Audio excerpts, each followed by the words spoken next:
Presbyterian Church of India Karbi Anglong Presbyterian Church Synod Diphu Pastorate Ameipi ni Thoma Pharman kidam tang arkoi ni phai kritok siar ni pen pangcheng ponsi arkoi ni phai krisir kep an ni Thoma Pharman Rongklarbong Presbyterian Mondoli along phongeng koi resir kep Diphu Pastorate Ameipi paman pon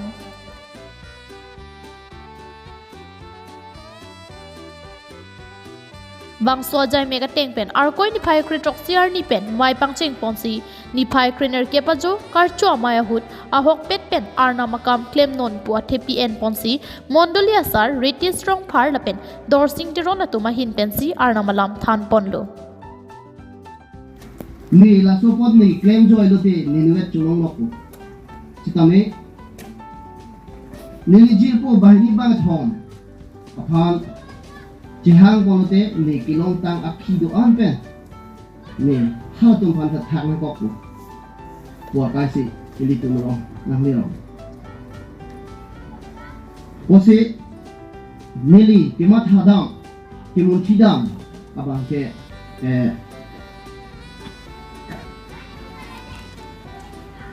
jinglu pet pen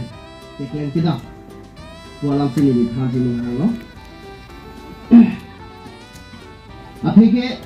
ini tu klaim kita melong, cingrum pet pen, jauh si klaim dam luti, Japon kincak, ini pegang. Si melihat dah,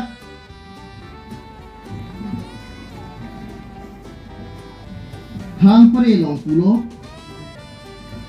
itu bet apang keparen keteng keng, apang pan bang ini atu. Kang Rithom ke Parlem apam ri Ingdeng mucho Hon jeng sitame hon gelangdam lu pulute bihe tuon pit sabe labang so hon jeng thom pi du pachirapen jong si Parlem het lu pulute labang so ri Ingdeng mucho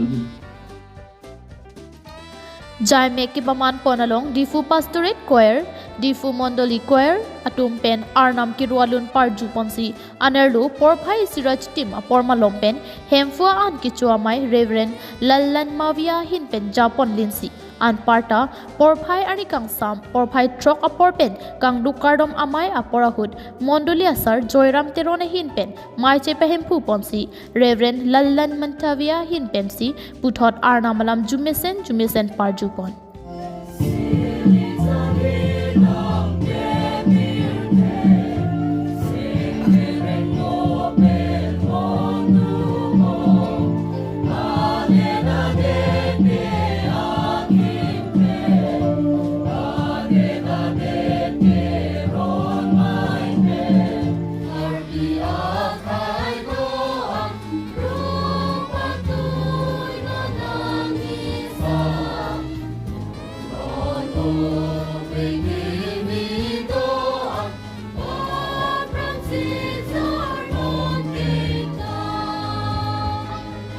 Bangso Pastorate Ameipi ke paman ponalong kadokawi bang Pharot Trok susi armu aphai chitong ponsi mesen pen inkoi resir kep apong Diphu Pastorate Ameipi Diphu Rongklarbong Mondoli along paman pon sirkep Diphu Pastorate Ameipi ke damtang phai ke trok si pen non ke sirkepan ada Rongklarbong amondoli long si peman pon lo asila bangso ka peman pon huna hot ile tum Diphu Pastor sunim so amai pen phansi tame labang so kero karcho amai phan lir cham ki pg pu pen ajok lun kero amai pen lake lun jir kon itu labang so jai me ke sek itu pidung lo ake ile tum di ppr ne mate Diphu Pastor sunim so amai pen itu nang chitong pen lun tame pidung lo. News Report KTV News.